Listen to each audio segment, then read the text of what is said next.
Hello BookTube, it's Ben here from the History Fellow channel.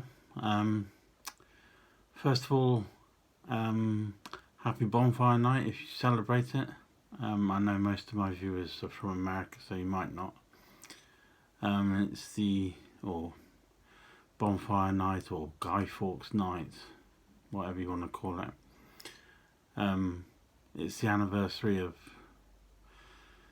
the night that Guy Fawkes tried to blow up Parliament with the MPs and the King James in whilst they were in Parliament.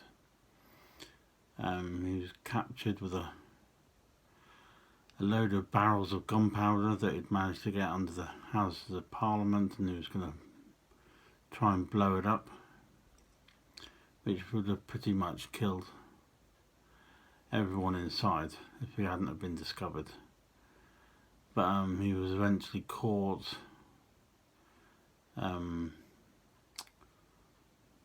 put to trial, found guilty almost immediately, and then hung, drawn and quartered.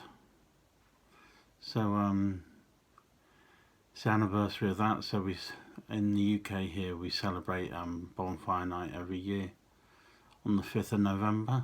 Everyone usually attends bonfire parties, and then they have a fireworks display, and it's a good time to get together and sort of socialise. So if you celebrate that, hope you have a good night, stay safe, be careful with all those fireworks and sparklers anyway, and all those bonfires.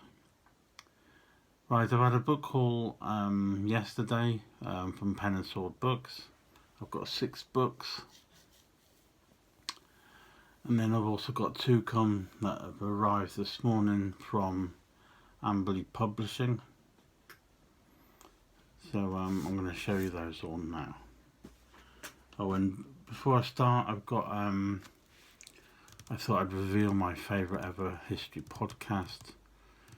So I'll do that at the end.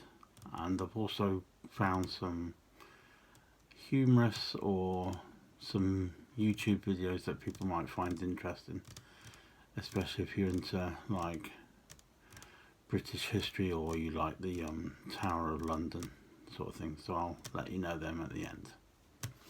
Anyway, first of all, with the books. First book is an American book, or the subject is about America. This is called Task Force 58. The US Navy's first carrier strike force that won the war in the Pacific, written by Rod MacDonald. Nice thick chunky book, and this is published by Frontline Books. It's pretty text heavy, so it's going to be very informative. It is the price, well, it says 25 Great British pounds. It hasn't got a price on for dollars, but it should be easily available if you follow the links below this video. So that's Task Force 58, following the war in the Pacific, and in particular the first carrier strike force. Well, it's a heavy book.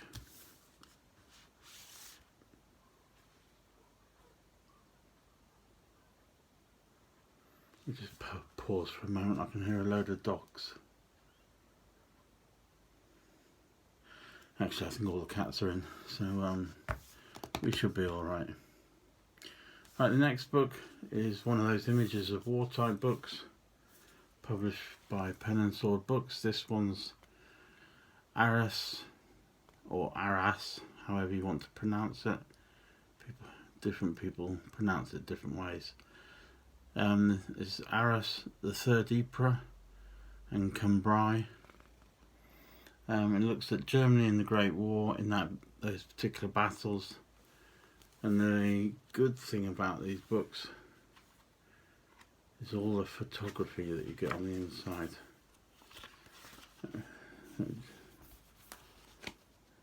So lots of pictures. all about lots of different things involving the battle, but concentrated mainly on the German side.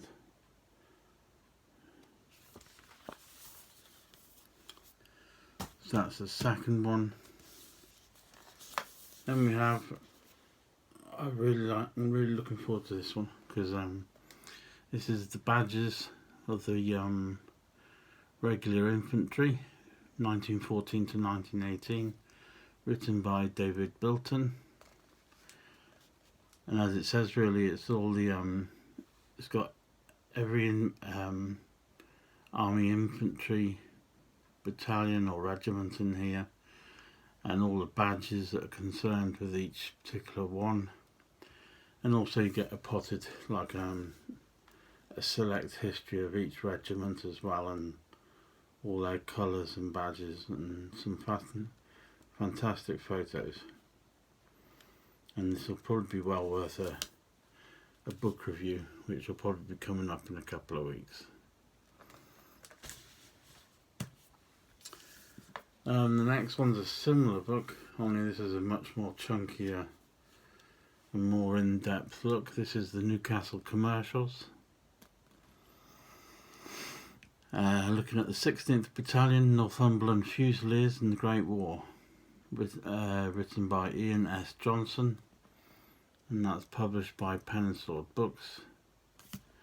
And it's a really weighty tome, this one. It's got plenty of pictures in, but it's just one of those books that takes, like, 3 to 4 years worth of planning and sourcing information, and it's just really packed full of good information. It's £25 or $40. And on the back it says, the planning for raising of what was to become the 16th Battalion, Northumberland Fusiliers, started within 2 days of the outbreak of the war. The initial efforts took on a more professional look within a month, when the Newcastle Chambers of Commerce set about raising money and aiming to raise several battalions in response to Lord Kitchener's call for men. The outcome was a PALS battalion, the 1st Newcastle Commercials. Arriving in France at the end of 1915, the battalion, like so many others of its kind and type, had its first experience of major action on the Somme on the 1st of July 1916. In its case, in the forlorn attempt to capture the German front-line village of Thiepval, the outcome is well known. A disaster that ravaged the battalion's ranks. However, the battalion was reinforced, reorganised, and took its part in actions at Aviliers and along the Anchor in the battleground on and over the next 4 years, or 4.5 months rather. So that is a decent weighted tome, and there'll definitely be a book review about that.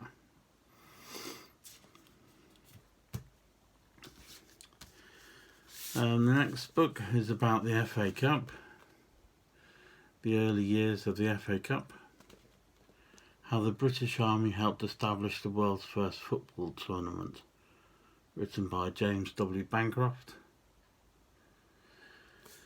published by Pen and Sword Books. Now, for American viewers, the FA Cup is probably, if you imagine the Super Bowl and how all the teams play weekly in matches, and eventually you end up with one winner at the end of the tournament who wins the Super Bowl. The FA Cup is kind of like the football equivalent over in this country, only it's on like a slightly lesser scale. We have like the Premier League where all the teams play each week, and then the next competition down is the FA Cup, and it's like a knockout tournament. And basically the FA Cup's the longest running football trophy I think, in the world, but don't quote me on that. But it's certainly full of tradition, and if you've been over to the UK, most towns and cities will always have a football team or a number of football teams, and they all get into the FA Cup each year, and then it's like a knockout tournament, and then eventually you end up with a winner at the end come May. Last book I've got from Pen and Swords is called Medicine in the Middle Ages, written by Juliana Cummings and published by Pen and Sword Books. Surviving the Times is the subtitle. And you often find in the Middle Ages, let's just say, knowledge was very basic. Medical information and who knew what and how to treat it and cure various diseases was very limited. Cures and how to solve issues and problems were very experimental and very hit and miss, so you often used to find that treatments by the doctors of the various diseases were often more painful than the disease itself, and which is why there was rather a large death rate in the medieval age, or the Middle Ages, should I say. So things were very experimental, so I'm going to probably enjoy that, and I probably will end up having a laugh at some of the remedies and ways they think they can cure the diseases. But anyway, they're all the ones from Pen and Sword Books. And then I've got two that have arrived here this morning from Amberley Publishing. Isandlwana to Yulundai, the Anglo-Zulu War of 1879. It says, I jumped on my broken-kneed pony, which had no rest for 30 hours, and followed it to find on top in the neck a scene of confusion I shall never forget, for some 4,000 Zulus had come in behind and were busy with shield and assegai. Into this mass I rode, revolver in hand, right through the Zulus.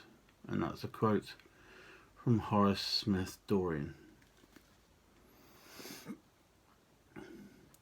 I shall look forward to that because I enjoy reading stuff about the Boer War.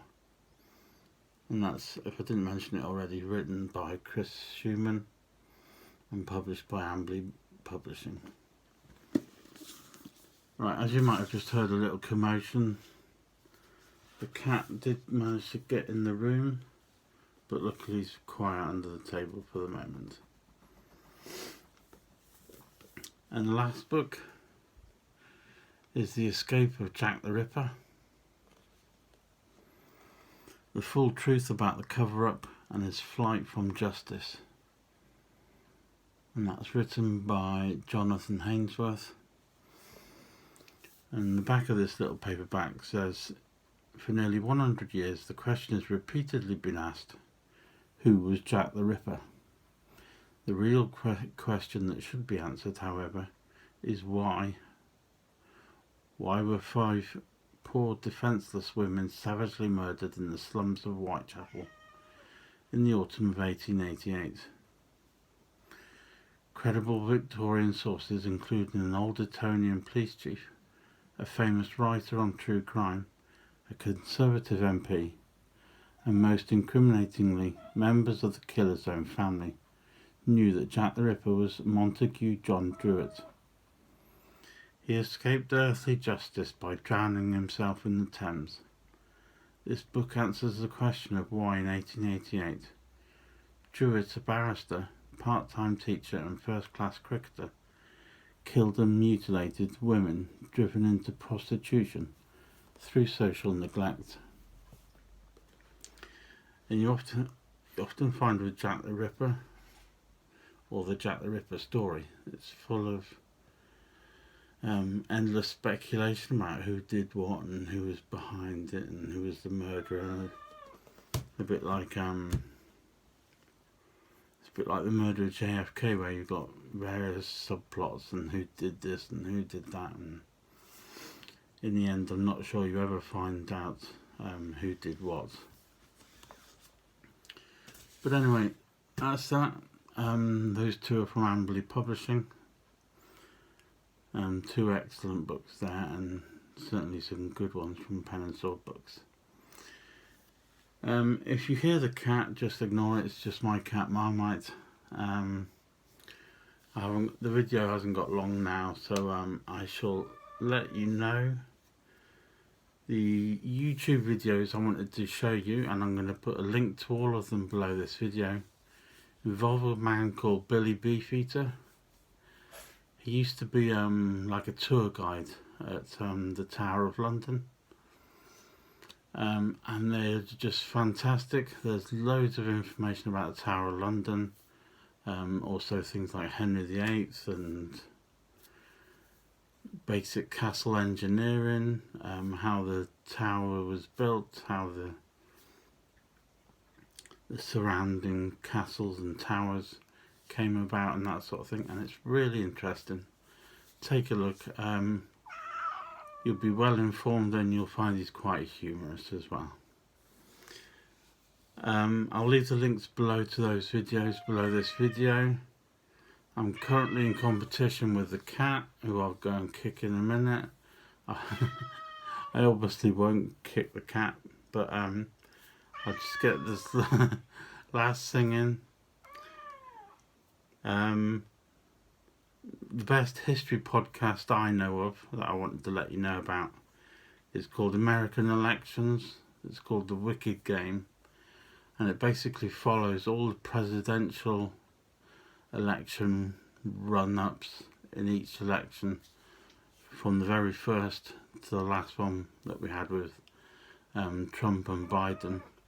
It's really interesting. One that I've listened to all of the podcasts now on that, in this particular one, and they're now going to do a daily one. So in my opinion, it's brilliant and well worth a listen. So I thought I'd put a link to that down below as well, and feel free to listen to it if you want. But anyway, thank you very much for watching the video. I shall see you very soon for another one. I apologise for the cat, Marmite. It's now currently 5:10 in the afternoon, so he's probably after his tea. So I shall see you soon. Please give the video a like if you enjoyed it. I'm now off to feed the cat, and I shall see you in the next video. Thank you very much, and I shall see you next time.